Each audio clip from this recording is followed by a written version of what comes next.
আজ আমি আমার জীবনের সর্বশ্রেষ্ঠ মুভির গল্পটি এক্সপ্লেন করতে চলেছি। মুভির নাম heaven is beneath mother's feet, অর্থাৎ মায়ের পায়ের নিচে সন্তানের বেহেশত। এই কয়েকটি সেকেন্ড যারা দেখলেন, বিশেষ করে মুসলিম ভাই বোনেরা, আমি আপনাদের কাছে অনুরোধ করছি, যারা এই গল্পটি শোনেননি বা মুভিটি দেখেননি, দয়া করে আপনার সামনের কয়েকটি মিনিট আমাকে ভিক্ষা দিন। বিশ্বাস করুন, এটা জীবন বদলে দেওয়া এক গল্প। আর যদি গল্পের শেষে আপনাদের মনে হয় আপনাদের সময় নষ্ট করেছি, কমেন্ট বক্স খোলা থাকলো আপনাদের জন্য, যা ইচ্ছা বলে যেতে পারেন। আর এভাবে আমি কখনোই কোনো মুভির ইন্ট্রো দেইনি, কারণ মুভিটি আমাকে অনেক কাঁদিয়েছে, অনেক বেশি কাঁদিয়েছে। আর হয়তো মুসলিম হিসেবে আপনিও কাঁদবেন। তো কথা না বাড়িয়ে চলুন মুভির মূল গল্পে যাওয়া যাক। পাহাড়ে ঘেরা সুন্দর একটি দেশ কিরগিজস্তান। বাইরে ফজরের আজান হচ্ছিল। গ্রামের শিশুটা তখন ঘুমাচ্ছিল। চারদিকে পাখির কলরব, ইমাম সাহেবের সুমধুর আজানের ধ্বনি পৌঁছে যাচ্ছে গ্রামের প্রত্যেকটি কণায়। একজন বৃদ্ধ মহিলা নামাজ আদায় করছিল। নামাজ শেষে সে দোয়া করছে, হে মহান আল্লাহ, আপনার দরবারে লাখো কোটি শুকরিয়া। আপনার কাছে শুধু একটাই ফরিয়াদ, আমার মৃত্যুর পর আমার ছেলেটাকে যেন কষ্ট পেতে না হয়, আমিন। আর এরপরেই মুভির নাম লেখা ওঠে, heaven is beneath mother's feet, অর্থাৎ মায়ের পায়ের নিচে সন্তানের বেহেশত। এই বৃদ্ধ মহিলাকে আমরা দাদি বলবো। তিনি এই মুভির অন্যতম প্রধান চরিত্র। দাদি উঠেই সকালে নাস্তা তৈরিতে ব্যস্ত। সে তার ছেলেকে ডাক দেয়, বলে, আদিল ওঠো। ভোরে ওঠা মানুষদের আল্লাহ সাহায্য করেন। এরপর দাদি আসেন তার ছেলের কাছে। তারপর সে তার ছেলের মাথায় হাত বুলিয়ে দিতে দিতে বলেন, তুই কত লাকি, আল্লাহ তোকে কত ভালোবাসে, তুই সরাসরি জান্নাতে যাবি। আদিল বলে, মা আমি সত্যি জান্নাতে যাব? আদিলের মা বলে, হ্যাঁ। আদিল তখন বলে, মা তুমি জান্নাতে যাবে না? আদিলের মায়ের মুখটা চুপসে যায়। তিনি ধীর গলায় বলেন, আল্লাহ ভালো জানেন। আদিল তখন অভিমান করে বলে, মা আমি তোমাকে ছাড়া জান্নাতে যেয়ে কি করব? তুমি জান্নাতে না গেলে আমিও যাব না। আদিলের মা বলে, বোকা ছেলে, চল তোর জন্য রুটি বানিয়েছি। আদিল খুশি মনে যেয়ে নাস্তা করতে বসে। তখন বাইরে থেকে একটি ছেলে আদিলকে খেলার জন্য ডাক দেয়। এই ছেলেটির নাম সামির, সে আদিলের বেস্ট ফ্রেন্ড। সামিরের মন খারাপ। দাদি জিজ্ঞেস করে, তুমি সকালে নাস্তা করেছো? সামির প্রথমে বলে, হ্যাঁ। দাদি বলে, মিথ্যে বলো না, আসো আদিলের সাথে নাস্তা করতে বসো। সামির তখন খুশি মনে যে নাস্তা করতে বসে, কারণ সে সকাল থেকে আসলে কিছুই খায়নি। আদিল আর সামির একটি গাছের নিচে শুয়ে শুয়ে গল্প করছিল। আপনারা নিশ্চয়ই এতক্ষণে বুঝে গিয়েছেন, আদিল কোনো স্বাভাবিক মানুষ না, সে বোকাশোকা একজন মানুষ। জন্মগতভাবে তার আর 5টা মানুষের মতো বোধ শক্তি নেই। তাই তো দাদি ভোরবেলা আদিলকে বলছিল, তুই সরাসরি জান্নাতে যাবি, কারণ মহান আল্লাহ এসব মানুষের কোনো হিসেব নিবেন না। এদিকে সামিরের মা মক্কায় থাকে, সেখানেই কাজ করে, আর সামির এখানে তার ফুফুর সাথে থাকে। দুজনে শুয়ে শুয়ে তাদের মায়ের প্রশংসা করছিল। এরপর গ্রামের সকল বাচ্চারা মিলে একসাথে লুকোচুরি খেলে। আদিল ওখানে সকল বাচ্চাদের থেকে অনেক বড়, কিন্তু অন্য সকল ছোট ছোট বাচ্চা আদিলকে সবসময় বকাঝকা করতে থাকে। কিন্তু আদিল সারাদিন এই বাচ্চাগুলোর সাথেই ঘুরে বেড়ায়। তারা একসাথে বাদাম খায়। এরপর পরন্ত বিকেলবেলা তারা ফুটবল খেলতে আসে। 2 ভাগে ভাগ করা হয়, শুধু বাকি থাকে আদিল। তাকে কোনো দলই নিতে রাজি না, কারণ সবাই জানে আদিল বোকা মানুষ, তাকে দলে নিয়ে কোনো লাভ নেই। তখন সামির এসে বলে, আদিলকে না নিলে সেও খেলবে না। তখন বাধ্য হয়ে একটি গ্রুপ আদিলকে নেয়। সে এখন গোলকিপার। ফুটবল খেলা শুরু হয়। আদিল গোলের সামনে দাঁড়িয়ে আছে। হঠাৎই সে একটি প্রজাপতি দেখতে পায়, আর সহজ সরল আদিল সেই প্রজাপতির পেছনেই ঘুরতে থাকে। এই সুযোগে গোল হয়ে যায়। তখন একটি ছেলে এসে আদিলকে অনেক বকাঝকা করতে থাকে। সে আদিলকে মারার জন্য শাসাতে থাকে। আদিল ভীত গলায় বলতে থাকে, মারামারি করা ঠিক না। তখন আদিলের সামনে এসে দাঁড়ায় সামির। তখন ওই ছেলেটি সামিরকে বলে, তুই আমার সাথে মারামারি করবি আদিলের জন্য?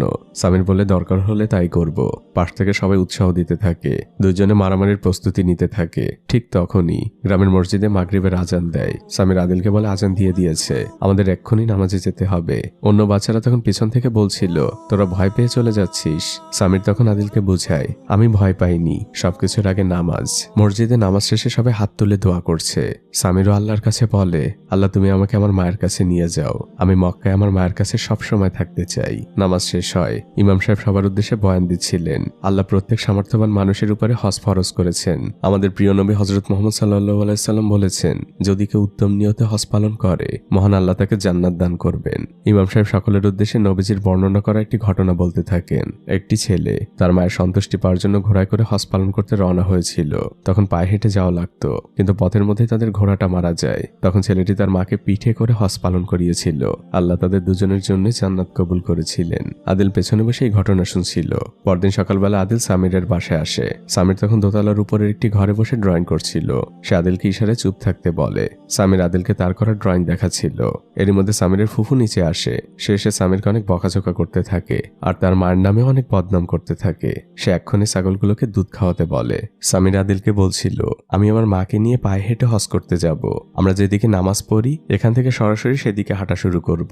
তাহলে একসময় আমরা মক্কায় পৌঁছে যাব, কারণ মাকে নিয়ে পায়ে হেঁটে হজ করতে গেলে আমি আর মা দুজনেই জান্নাতে যাব।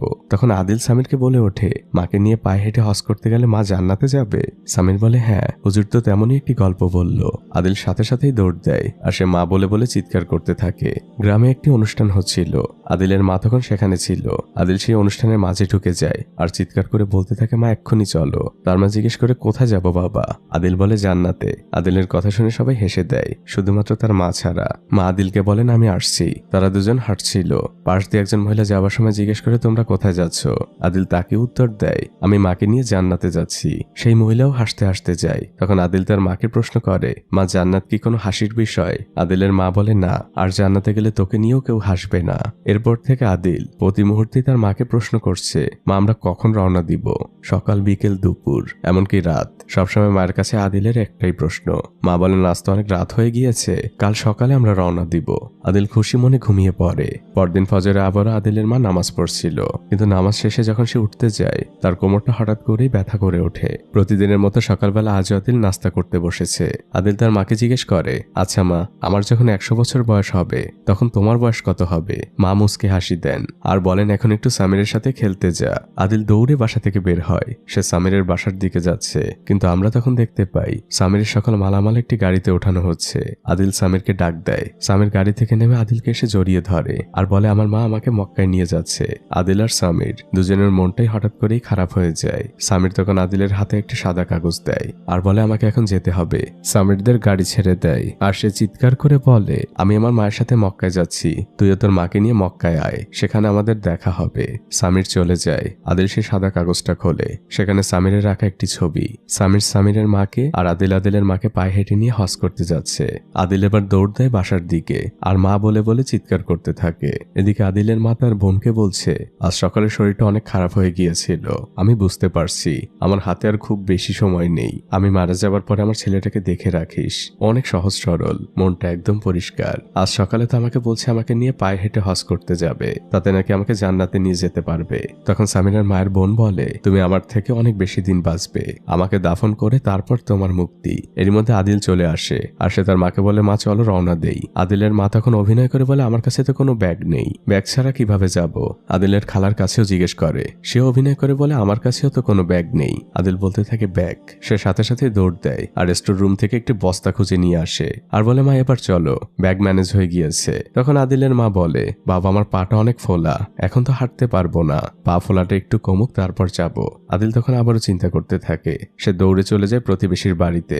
সেখানে যে সে একটি ঠেলাগাড়ি নিতে থাকে। এটা ছিল সেই ছেলেটির বাড়ি যে সবসময় আদিলকে বকাঝকা করে। সে বলতে থাকে, আদিল তুই আমাদের ঠেলাগাড়িতে হাত দিবি না, তোকে আমি মেরে ফেলবো। আদিলের এদিকে কোনো খেয়াল নেই। তখন এই ছেলেটির মা বের হয়ে তার ছেলেকে বকাঝকা করতে থাকে, তোকে কতদিন বলেছি আদিলকে কিচ্ছু বলবি না, ও তো ঠেলাগাড়িটি নিয়ে যাচ্ছে, নষ্ট তো আর করছে না, ও আবার দিয়ে যাবে। আদিল ঠেলাগাড়ি নিয়ে চলে যায়। এবার আদিলের মায়ের মাথায় হাত। সে বলে, বাবা সবই তো ম্যানেজ হলো, কিন্তু হজে যেতে হলে আমাদের অনেক টাকার প্রয়োজন, কমপক্ষে 2 লাখ টাকা, কারণ পথে আমাদের অনেক খরচ রয়েছে। আদিল এবারও চিন্তায় পড়ে যায়। সহজ সরল ছেলেটি আবারও দৌড়াতে থাকে। সে তার চাচার কাছে এসেছে আর বলে, চাচা আমাদের ভেড়ার বাচ্চাটা তো তোমার কাছে, সেটা আমাকে একটু দাও। চাচা বলেন, ঠিক আছে। তিনি যে বড় একটি ভেড়া আদিলের হাতে দেয়। আদিল সেটি নিয়ে হাঁটতে থাকে। তখন আদিলের চাচি বলে, ওদের তো অনেক ছোট একটি ভেড়ার বাচ্চা ছিল আর সেটাও মারা গিয়েছে অনেক আগে। আদিলের চাচা বলে, ওর মনটা আমি ভাঙতে পারবো না, তাই ওকে বড় একটি ভেড়াই দিয়ে দিলাম। এটা স্থানীয় বাজার, এখানে সবাই তাদের পণ্য বিক্রি করতে আসে। আদিল তার ভেড়াটা নিয়ে চিৎকার করে ডাকছে, আমার ভেড়ার মূল্য 2 লাখ টাকা। আশপাশে থাকা সবাই হাসাহাসি করছে, কারণ একটা সামান্য ভেড়ার মূল্য 2 লাখ টাকা। সবাই ফোনে ভিডিও করছে আর তাকে টিটকেরি করছে। কেউ বলছে আমার ঘোড়ার সাথে বদল করবে, কেউ বলে 1,80,000 দেই। আদিল বলে, না, আমার ভেড়ার মূল্য 2 লাখ টাকা। দূর থেকে একটি লোক এই বিষয়টি খেয়াল করছে। অন্য একটি ছেলে মোবাইলে ভিডিও করতে করতে বলে, তাহলে 2,50,000 টাকা দেই, তোমার ভেড়াটা আমাকে দাও। আদিল বলে, না, আমার ভেড়ার মূল্য 2 লাখ টাকা, আমি 2 লাখ টাকাই বিক্রি করব।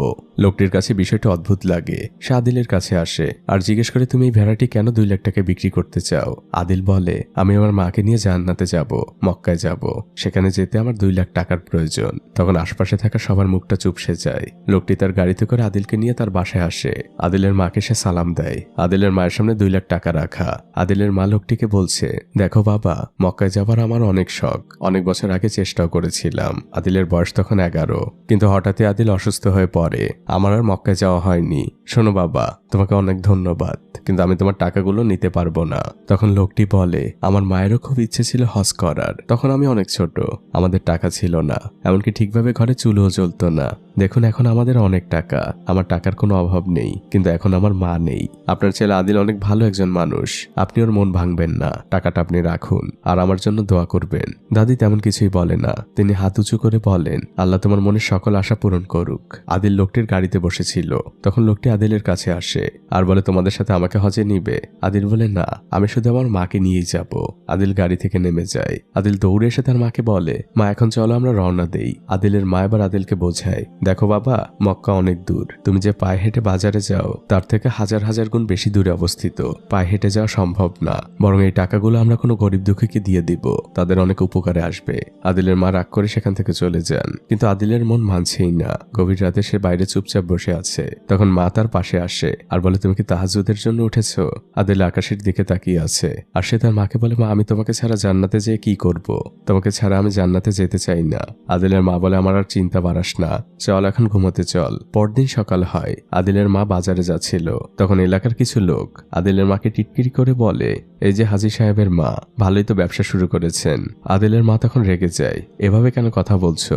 তখন লোকটি বলে, হজে যাওয়ার কথা বলে 10,000 টাকার ভেড়া 2 লাখ টাকায় বিক্রি করছেন, ব্যবসা তো ভালোই। আদিলের মা তখন বলে, আমরা কোনো ব্যবসা করছি না, আমরা হজেই যাব, এবং সেটা তোমাদের সবার চোখের সামনে দিয়ে। পরের দৃশ্যে আমরা দেখতে পাই আদিলের মা তাদের ঘরে তালা মারছেন। তিনি সত্যি সত্যি হজের উদ্দেশ্যে রওনা হয়েছেন। তিনি তার বোনকে বলে, আমি আদিলের মন ভাঙতে দিব না, গ্রামের মানুষ ওকে নিয়ে হাসি ঠাট্টা করুক তা আমি চাই না, যতদূর যেতে পারি যাব, তারপর যেখানে বাধা আসবে সেখান থেকে ফিরে আসব।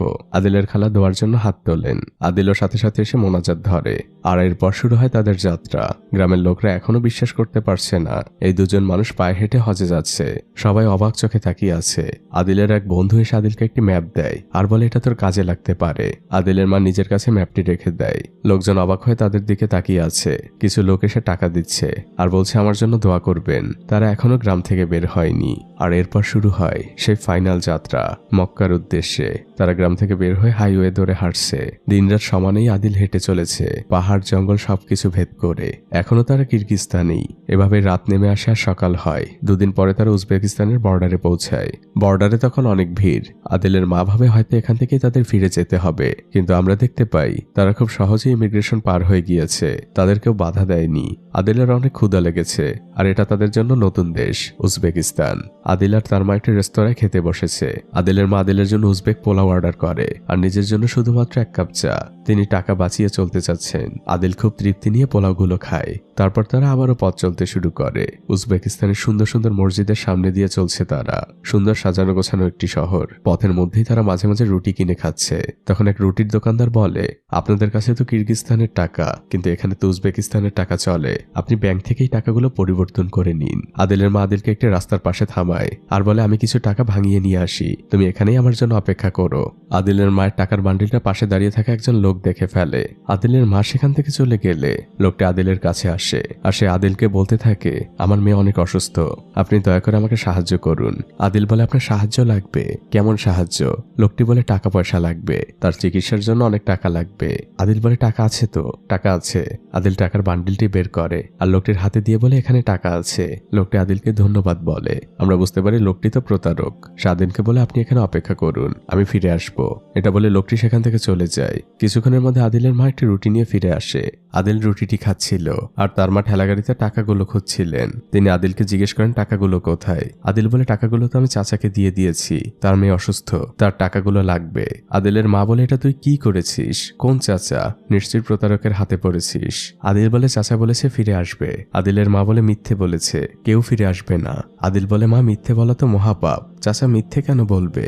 আদিলের মা তখন আক্ষেপ নিয়ে বলে, আমি মারা যাওয়ার পরে তুই যে কি করবি? মানুষ তো তোকে শুধু ঠকাবে। আদিল বলে, মা ঠকানো কি জিনিস? আদিল বলে, মা দেখো চাচা আসবে। দুপুর গড়িয়ে সন্ধে হয়ে গিয়েছে। আদিল এখনো সেই লোকটির জন্য অপেক্ষা করছে। তার মা একসময় বলে, দেখ কেউ আসবে না, আমাদের ফিরে যেতে হবে, টাকা ছাড়া বর্তমান দুনিয়ায় কিছুই চলে না। তখনই মাগরিবের আজান দেয়। আদিলের মা নামাজ পড়ছিলেন, তার পাশে অন্য একজন মহিলা কাঁদছিল আর আল্লাহর কাছে দোয়া করছিল আর আল্লাহকে বারবার শুকরিয়া জানাচ্ছিল। নামাজ শেষে আদিলের মা মেয়েটিকে জিজ্ঞেস করে, কি হয়েছে মা? মেয়েটি বলে, আল্লাহ আমার অনেক বড় একটি সমস্যার সমাধান করে দিয়েছেন, তাই তার কাছে শুকরিয়া জানাচ্ছি। এরপর তারা দুজন কথা বলতে থাকে। আদিলের মা জানায় তারা হজ করতে যাচ্ছে, তাও আবার পায়ে হেঁটে। দৃশ্য পরিবর্তন হয়। আমরা একটি অসুস্থ বাচ্চাকে দেখি, যার দাদি বলছে, আমরা তোমাকে কালই উন্নত চিকিৎসার জন্য নিয়ে যাব, দেখো তুমি ঠিক হয়ে যাবে। এর মধ্যে সেই লোকটি ঘরে প্রবেশ করে, যে লোকটি আদিলের কাছ থেকে টাকা নিয়েছিল। শেষে তার বাবাকে বলে, আমি ওই লোকটিকে খুঁজে পাইনি। তার হাতে একটি খাবারের থলে। তখন ওই লোকটির বাবা বলে, আমরা ওই ভালো মানুষটির কোনো প্রতিদান দিতে পারলাম না। এর মধ্যে সেই মেয়েটি ঢোকে। শেষে বলে, আমার একজনের সাথে কথা হলো, তারা পায়ে হেঁটে হজে যাচ্ছে। যদি আমরা ওই লোকটিকে না পাই, আমরা এই খাবারগুলো এদেরকে দিতে পারি। বিষয়টি আপনারা নিশ্চয়ই বুঝতে পেরেছেন। ওই লোকটির মেয়ে আসলে অসুস্থ ছিল, টাকাগুলো তার ভীষণ প্রয়োজন ছিল। সেই টাকাগুলো আদিল দিয়েছিল। আর এই লোকটি সত্যি সত্যি খাবার নিয়ে আদিলের কাছে গিয়েছিল, কিন্তু সে আদিলকে পায়নি। তখন ওই লোকটির বাবা বলে, খাবারগুলো আমি নিজ হাতে ওনাদেরকে দিব। তিনি খাবার নিয়ে বের হন। আসলে রিজিক এমনই, যার জন্য যেটা বরাদ্দ সেটা যেভাবেই হোক না কেন তার কাছেই যাবে। উজবেক পোলাও খেয়ে দাদি অনেক ধন্যবাদ জানান। খাবারটা খুবই সুস্বাদু ছিল। লোকটি বলে, আপনারা তো পায়ে হেঁটে হজে যাচ্ছেন, তা কোন পথ দিয়ে যাচ্ছেন? আদিলের মা বলে, আমরা তুর্কিমেনিস্তানের বর্ডার হয়ে যাব। লোকটি বলে, আমিও সাইকেল চালিয়ে হজ করেছি, কিন্তু এভাবে গেলে পথ কম হতে পারে। কিন্তু তুর্কিমেনিস্তানের জন্য আলাদা ভিসার প্রয়োজন আর অনেক টাকারও, আর সেই সাথে অনেক সময়। আপনারা এক কাজ করুন, আপনারা কাস্পিয়ান সাগর পাড়ি দিন ফেরিতে করে, তারপর তুর্কি হয়ে সিরিয়ায় পৌঁছাবেন। পথ একটু বেশি হলেও এভাবেই আপনারা যেতে পারবেন। তখন আদিলের মা হতাশ হয়ে বলে, কতদূর যেতে পারবো জানি না, এমনি আমরা আমাদের টাকাগুলো হারিয়ে ফেলেছি, হয়তো ফিরে যেতে হবে। তখন লোকটি বলে, দেখুন যদি আপনার মধ্যে কনফিউশন থাকে, যদি আল্লাহর উপর কম ভরসা থাকে, তাহলে ফিরে যান। আর যদি মনে করেন আল্লাহ রাস্তায় পা বাড়িয়েছি, আপনার ইচ্ছাশক্তি যদি দৃঢ় হয়, তাহলে দেখবেন প্রতিটা পদক্ষেপে আল্লাহ আপনাকে সাহায্য করবে। আপনি ভোরবেলা ফজরের নামাজ পড়ে আল্লাহর নাম নিয়ে বেরিয়ে পড়ুন। দৃশ্য পরিবর্তন হয়। আদিলের মা প্রতিজ্ঞা করেছে, সে যেভাবেই হোক না কেন হজে যাবেই। ফজরের নামাজ শেষে সে দুহাত তুলে আল্লাহর দরবারে দোয়া করছে, হে মহান রব, আপনি আমার পথের সকল বাধাকে সহজ করে দিন, আমাকে প্রতি মুহূর্তে সাহায্য করুন। দোয়া শেষে তিনি আদিলকে ডেকে ওঠান আর বলেন, চল। আদিল বলে, মা কোথায় যাব? মা বলেন, হজ করতে। তারা দুজন আবারও আল্লাহর নাম নিয়ে বেরিয়ে পড়ে। তারা পায়ে হেঁটে হজে যাচ্ছে। এটা যারাই জানতে পারছিল, পথের মধ্যে সবাই তাদের সাহায্য করছিল। কেউ খাবার দিয়ে, কেউ থাকার জায়গা দিয়ে, যে যেভাবে পারছিল তাদেরকে সাহায্য করছিল। কেউ খাওয়াচ্ছিল তাদের গাছের আঙুর। প্রত্যেকটা মানুষ তাদের এই হজ যাত্রায় সামিল হচ্ছিল। এমন করতে করতে তারা পৌঁছে যায় আরো একটি বর্ডারে। এখানে আমরা গাড়ির মধ্যে দুজন লোককে দেখতে পাই। তাদের মতিগতি কোনোভাবেই ভালো মনে হচ্ছিল না। পাশে একজন লোক তরমুজ বিক্রি করছিল। আদিলরা সেই দোকানের সামনে দিয়ে যাচ্ছিল। দাদি কিছুটা সামনে ছিল।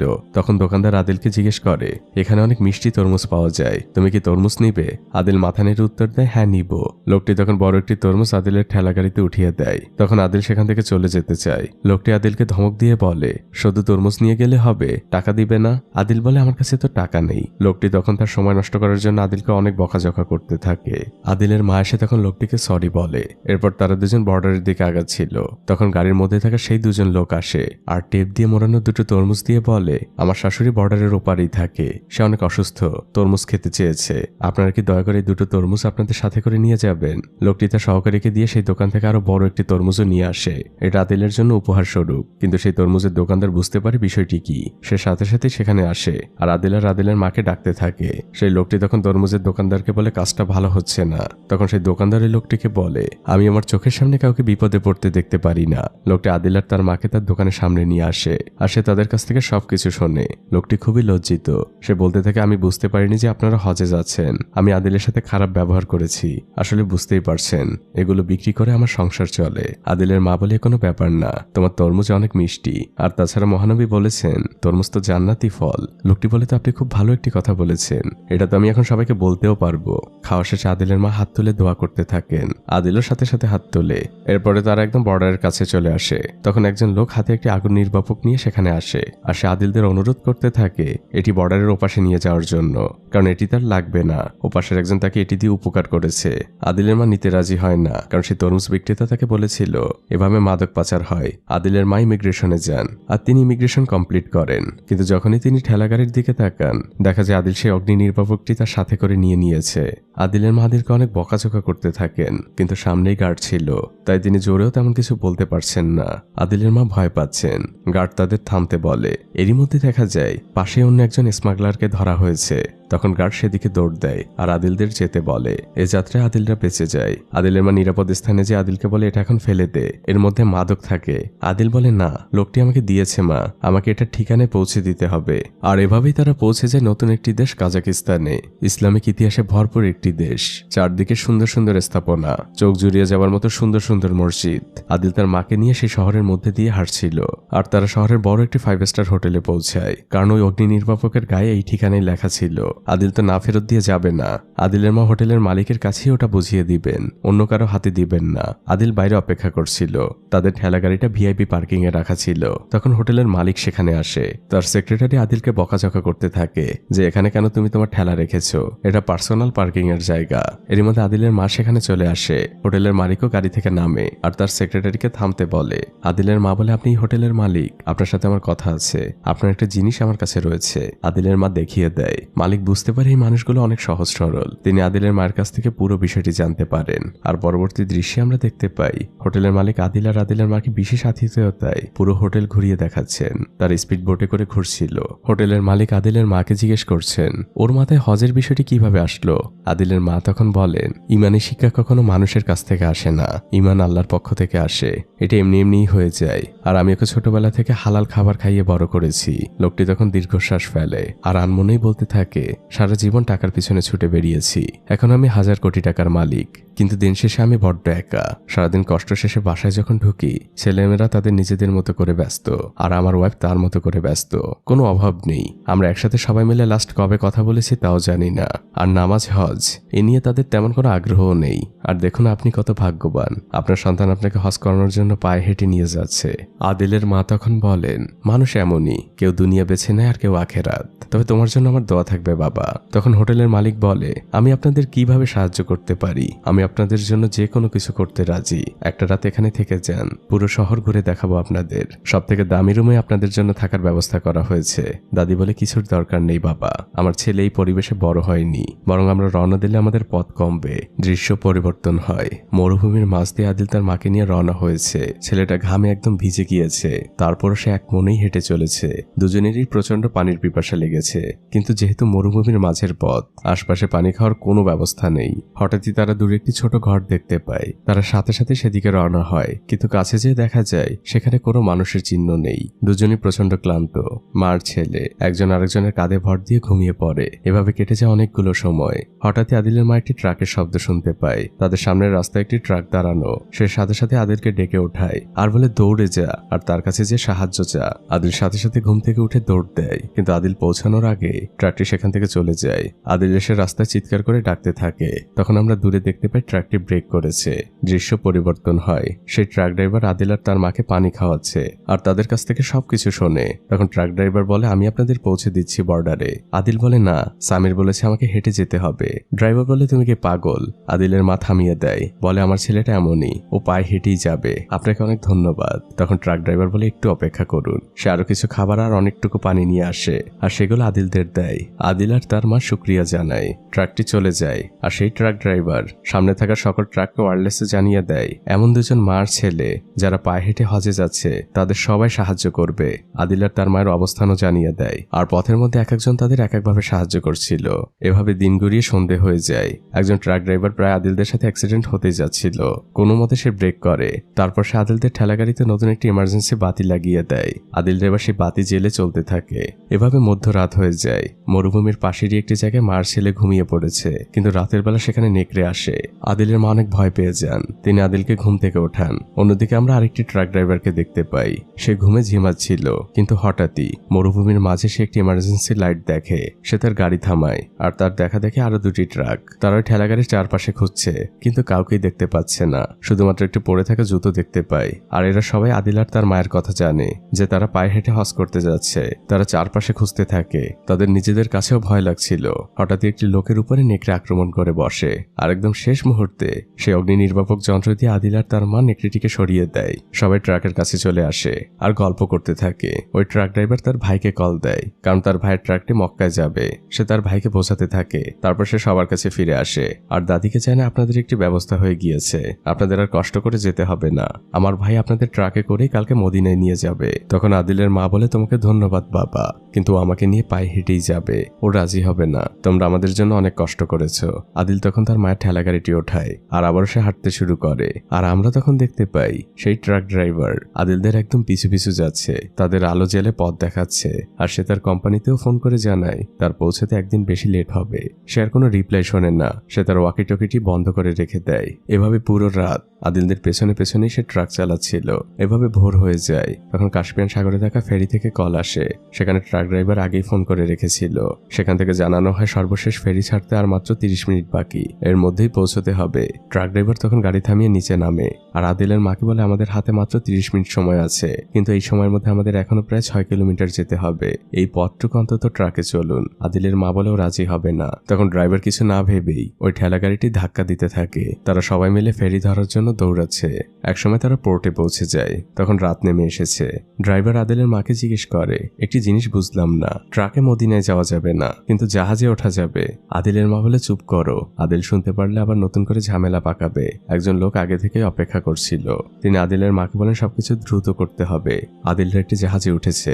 সেই লোকটি আদিলদের একটি রুম দেখিয়ে দেয় আর আদিলের মাকে বুঝিয়ে বলে, আপনারা এক মুহূর্তের জন্যই রুম থেকে বের হবেন না, আমাদের ক্যাপ্টেন খুব খারাপ মানুষ, তিনি জানতে পারলে অনেক ঝামেলা হবে, একদম চুপচাপ এই রুমের মধ্যে বসে থাকবেন। আদিলের মা বলে, ঠিক আছে। দৃশ্য পরিবর্তন হয়। আদিলের মা নামাজ পড়ছিল। তখন দরজায় কেউ কড়া নাড়ে। আদিল দরজা খুলতে যায়, কিন্তু তখনই তার মা দোয়া করতে শুরু করে। আর দোয়া শেষে সে আদিলকে বলে, বাবা দরজা খোলা যাবে না, তোমার আঙ্কেল আমাদের নিষেধ করেছে। আদিল বলে, মা আমি সমুদ্র দেখিনি, আমি সমুদ্র দেখতে চাই। আদিলের মা বলেন, পরে দেখো। এটা বলে তিনি ঘুমিয়ে যান। আর যখন তার ঘুম ভাঙে সে আশপাশে আদিলকে দেখতে পায় না। এদিকে আমরা দেখতে পাই আদিল সে ক্যাপ্টেনের সাথেই দাঁড়িয়ে আছে। ক্যাপ্টেন অনেক ড্রিঙ্কস করেছে, তাই সে মাতাল। সে আদিলের সাথে অনেক গল্প করছে। এরই মধ্যে আদিলের মা পেছন থেকে সে ফিস ফিস করে ডাকতে থাকে, আদিল এদিকে আয়। সে ক্যাপ্টেন জানতে পারলে আমাদের কপালে দুর্ভোগ আছে। ক্যাপ্টেন তখন আদিলের মাকে ডাক দেয় আর আদিলকে বলে, এই হচ্ছে তোমার মা, আপনারা প্লিজ এখানে থাকুন। আদিলের মা বলে, না এখানে থাকা যাবে না, এই জাহাজের ক্যাপ্টেন খুব খারাপ মানুষ, তিনি জানতে পারলে অনেক বকাঝকা করবেন। এর মধ্যে সেই লোকটি চলে আসে আর সে ক্যাপ্টেনকে শান্ত করার চেষ্টা করে। আদিলের মা বলে, আমরা এখান থেকে যাই, ক্যাপ্টেন তো অনেক খারাপ মানুষ, তিনি দেখলে বাবা তোমার ঝামেলা হবে। তখন লোকটি বলে, ইনি হচ্ছেন ক্যাপ্টেন, আর আপনারা এখানে দাঁড়িয়ে থাকুন, কোনো প্রবলেম হবে না। লোকটি ক্যাপ্টেনকে নিয়ে যায়। আর পরের দৃশ্যে দেখা যায় সে আদিল আর তার মাকে অনেক খাবার দিয়েছে, এগুলো ক্যাপ্টেনই পাঠিয়েছে। আদিলের মা বলেন, উনি তো এখন নেশাগ্রস্ত, সকালে আমাদের দেখলে তো অনেক বকাঝকা করবেন। তখন লোকটি বলে, ক্যাপ্টেন অনেক রাগী মানুষ, কিন্তু মনের দিক থেকে অনেক ভালো, ওনার কাল সকালে কিছুই মনে থাকবে না। এভাবে ভোর হয়ে যায়। জাহাজ প্রায় তুর্কির কাছাকাছি পৌঁছে গিয়েছে। ক্যাপ্টেন জাহাজ ফেরানোর জন্য প্রস্তুতি নিচ্ছেন। আদিলের মা আদিলকে ঘুম থেকে ওঠায় আর বলে, বাবা আমরা পৌঁছে গিয়েছি, আমাদের এখনই নামতে হবে। সেই লোকটি আদিলদের গোপনে জাহাজ থেকে নামায়। ক্যাপ্টেনের কিছুই মনে নেই। আর এভাবে আদিলরা পৌঁছে যায় নতুন এক দেশ তুর্কিতে। চারদিকে উঁচু উঁচু দালানে ঘেরা একটি দেশ। আদিল তার মাকে নিয়ে একটি পার্কের মধ্যে দিয়ে হাঁটছিল। তার পাশ থেকে একটি বাচ্চা দৌড়াচ্ছিল। আদিলও তাকে অনুসরণ করছিল। পথের মধ্যে আদিলের মা আদিলকে থামতে বলে যে আমার শরীরটা ভালো লাগছে না, আমি একটু হাত মুখটা ধুয়ে নেই। এদিকে আদিল তখন দূর আকাশে একটি ফায়ার বেলুন দেখতে পায়। সে তার পেছনেই ছুটতে থাকে। এদিকে আদিলের মা তখন বলে, বাবা আমার হাতটা একটু ধর। ততক্ষণে আদিল চলে গিয়েছে অনেক দূরে। আদিলের মা পানিতে পড়ে যান। আশপাশের মানুষ তাকে ধরে নিয়ে হসপিটালে চলে যায়। এদিকে আদিল পথ হারিয়ে ফেলেছে। সে শহরের এদিকে ওদিকে ঘুরতে থাকে, কিন্তু সে সেই পার্কটি খুঁজে পাচ্ছে না। কিন্তু অনেকটা খোঁজাখুঁজির পর সে সেই পার্কে পৌঁছায়। আর পৌঁছানো মাত্রই সে চিনতে পারে পার্কটি। সে সাথে সাথে দৌড়ে চলে যায় তার ঠেলাগাড়ির কাছে, যেখানে সর্বশেষ তার মাকে দেখেছিল। কিন্তু আশপাশে কোথাও তার মা নেই। আদিল তখন পানির মধ্যে তার মায়ের হাতের আংটিটি দেখতে পায়। সে সাথে সাথে নেমে পানি থেকে আংটিটি ওঠায়। আদিলের দিকে আশপাশে সবাই তাকিয়েছিল। পরের দৃশ্যেই দেখা যায় একজন পুলিশ সদস্য আদিলের মায়ের খবর নিচ্ছে। তখন ওপাশ থেকে জানানো হয় তাকে সরকারি হসপিটালের মর্গে রাখা হয়েছে। পুলিশ অফিসারের মুখটা চুপসে যায়। তিনি এই কথা কিভাবে আদিলকে বলবেন যে তার মা মারা গিয়েছে। পুলিশ অফিসার তার গাড়িতে করে আদিলকে নিয়ে সে হসপিটালের সামনে আসে। আর সে সেই মর্গের দরজা দিয়ে টোকা দিতে থাকে। একজন ডক্টর তখন বের হয়। তিনি তার সহকারীকে ডাক দেন। তখন সে ভদ্রমহিলা এসে জানায় ওনার মা তো মারা যায়নি, উনি স্ট্রোক করেছিলেন, উপরে কেবিনে ভর্তি আছে, মারা গিয়েছে অন্য একজন মহিলা। পুলিশ অফিসারের সাথে সাথে আমিও স্বস্তির নিঃশ্বাস ফেলি। আদিলের মায়ের জ্ঞান ফিরে এসেছে। আদিল তার রুমে ঢোকে। মা তখন আদিলকে বলে, তুই কোথায় গিয়েছিলি? তোকে না কতবার বলেছি অচেনা শহরে আমাকে ছেড়ে কোথাও যাবি না। আদিল লজ্জা পাচ্ছে। আদিলের মা তখন আদিলকে পাশে বসতে বলে আর বলে, বাবা আমার তোকে কিছু কথা বলার আছে, আমি অনেক বড় একটি পাপ করেছি। আদিল তখন বলে, মা পাপ করা তো খুব খারাপ কাজ, আল্লাহ তো পাপ করতে নিষেধ করেছে। আদিলের মার কথা আগান না। তিনি বলেন, বাবা ঠেলা গাড়ি থেকে আমার গরম কাপড়গুলো নিয়ে আয়। আদিল সেদিকেই যায়। পরের দৃশ্যে দেখা যায় আদিলের মা রেডি হচ্ছেন। তখন ডক্টর সেখানে আসে আর বলে, আপনি এটা কি করছেন? আপনি এখনই যেতে পারবেন না। তখন আদিলের মা ডক্টরকে বলে, দেখুন আমি বুঝতে পারছি, আপনিও জানেন আমিও জানি আমার হাতের সময় খুবই কম রয়েছে, আপনি আমাকে প্লিজ বাধা দিবেন না। আমার ছেলের জন্য হলেও আমাকে চেষ্টা করতে হবে। তারা আবারও রওনা হয়ে যায়। বড় রাস্তা ধরে তারা এগোচ্ছে।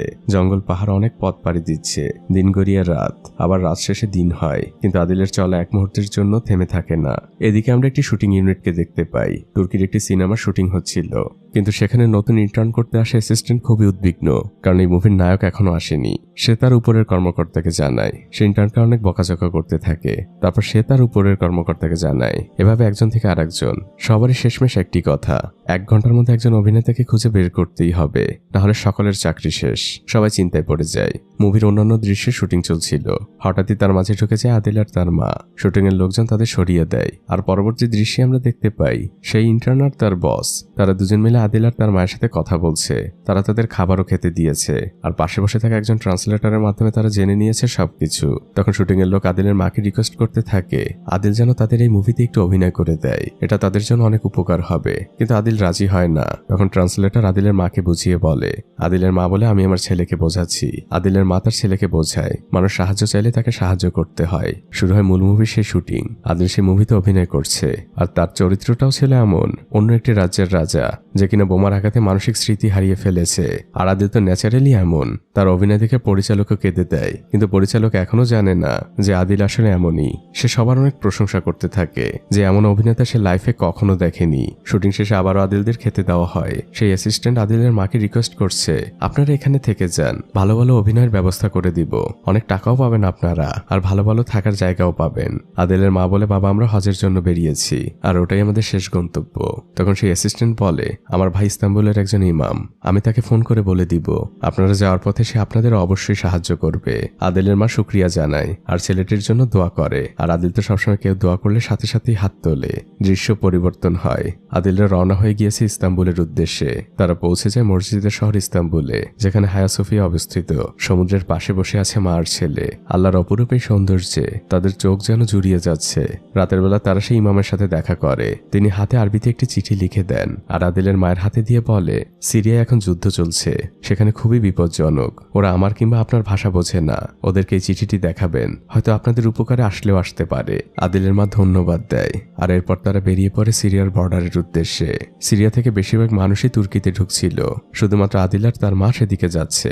একজন গার্ড তাদেরকে চেকপোস্টে থামায়। সে তাদের পাসপোর্ট চেক করছে।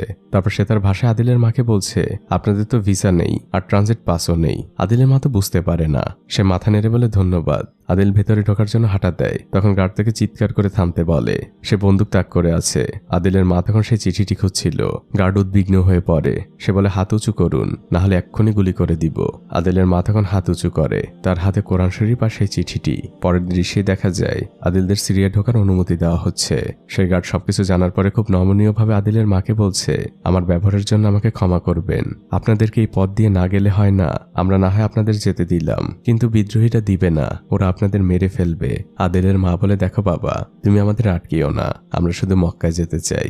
গার্ড তখন বলে, একটু দাঁড়ান। সে তার রেশনের রুটিটি আদিলদের সাথে দিয়ে দেয়। আদিলরা রওনা হয়ে যায় যুদ্ধ বিধ্বস্ত সিরিয়ার মধ্য দিয়ে। চারদিকে ধ্বংসস্তূপ, আর এদিকে ওদিকে গোলাবারুদের ফাঁকা খোসা পড়ে আছে। মানুষের সেখানে কোনো চিহ্ন নেই। তারা কয়েকটি সিরিয়ার গ্রামের মধ্যে দিয়েও যায়। সেখানের স্থানীয় মানুষরাও তাদের সাহায্য করে।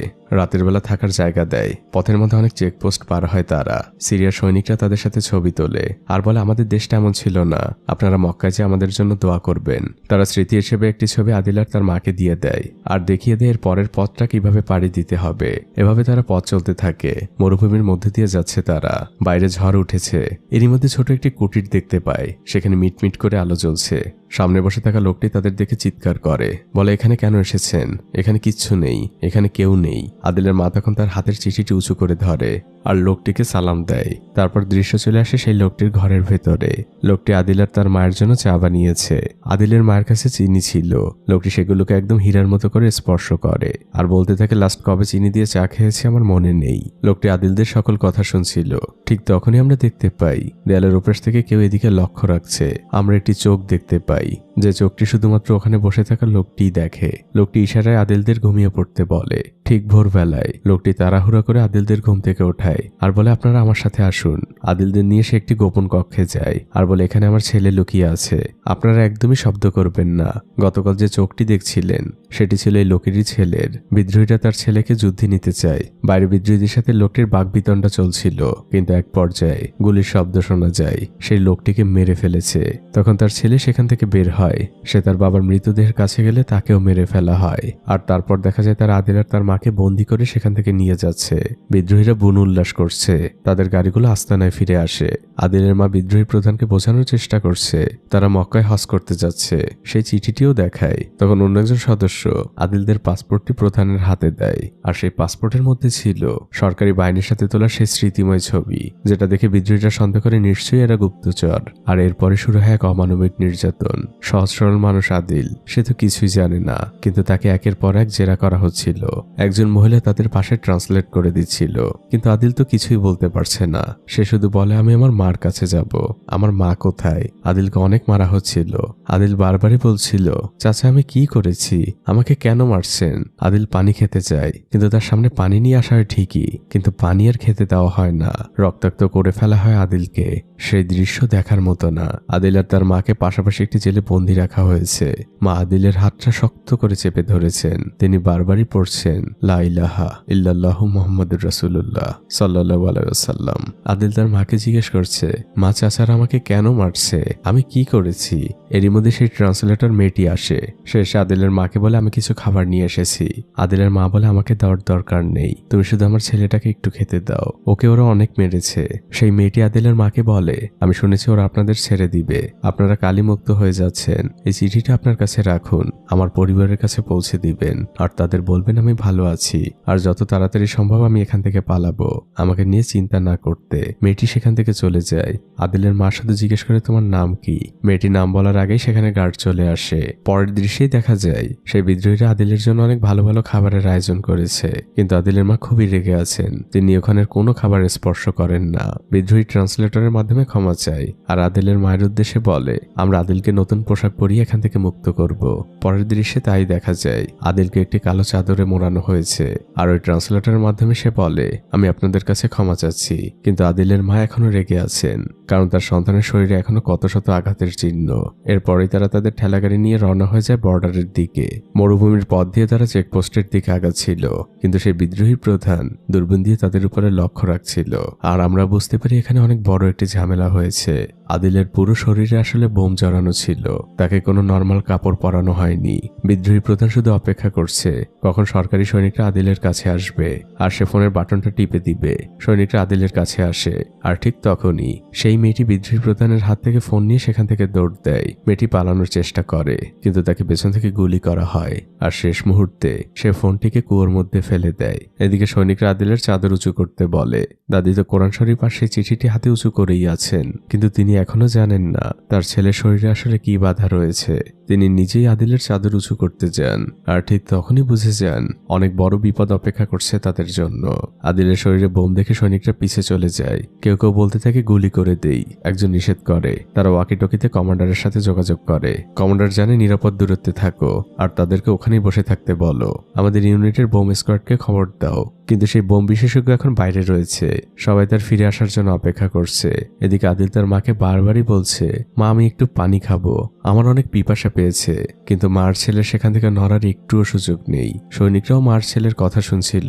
একজন বলে ওদের একটু পানি দেই, কিন্তু তারা ভয়ও পাচ্ছে। তারা কমান্ডারের কাছ থেকে পারমিশন নেয়। কমান্ডার বলে দূর থেকে তাদের পানি দাও। তখন একজন সৈনিক একটি পানির বোতল ছুঁড়ে মারে। এভাবেই অপেক্ষা চলতে থাকে। কিছুক্ষণ পরে সেই বোম বিশেষজ্ঞ ইউনিটে ফিরে আসে। সে প্রস্তুতি নিচ্ছে।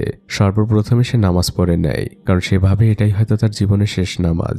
এভাবেই শুরু হয় প্রস্তুতি। ভারী ড্রেস পরে সে, আর ধীরে ধীরে আদিলদের কাছে যায়। প্রথমে সে আদিলের বোমাটা পর্যবেক্ষণ করে, তারপর সে আবার ফিরে আসে আর কমান্ডারকে জানায় এই বোমাটি নিষ্ক্রিয় করা সম্ভব না, এর একটাই উপায়, ওটাকে খুব সাবধানে শরীর থেকে খুলতে হবে, আর তাতে বিস্ফোরণের সম্ভাবনা 70 ভাগ। আমাদের হাতে সম্ভাবনা খুবই কম, শুধু একটাই আশা, আমরা আদিলের মাকে বলতে পারি, তিনি যদি আমাদের সাহায্য করেন। আদিলের মা তো এক কথায় রাজি। তাকে শিকল কাটার জন্য অনেকগুলো ব্লেড দেওয়া হয়েছে, তাদের সামনে একটু ওয়াকিটকি রাখা, সেখানে সেই অফিসার নির্দেশনা দিচ্ছেন, আর আদিলের মা ধীরভাবে কেটেই চলেছেন। বিকেল গড়িয়ে সন্ধ্যা, সন্ধ্যা গড়িয়ে রাত, আদিলের মা এখনো কেটে চলেছেন।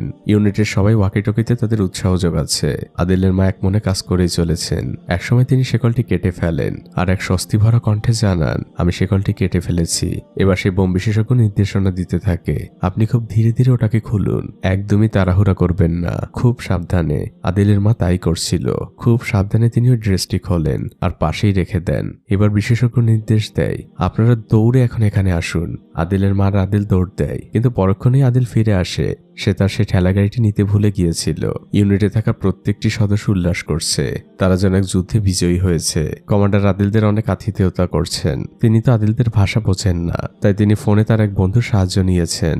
আদিলদের সাথে তিনি ওভাবেই কথা বলছেন। তিনি এতক্ষণে জানতে পেরেছেন আদিলরা মক্কায় যাচ্ছে হজ করতে, কিন্তু তিনি তার বন্ধুর মাধ্যমে জানায় এখান থেকে সামনে যাওয়া পসিবল না, তাদেরকে এখান থেকেই ফিরে যেতে হবে।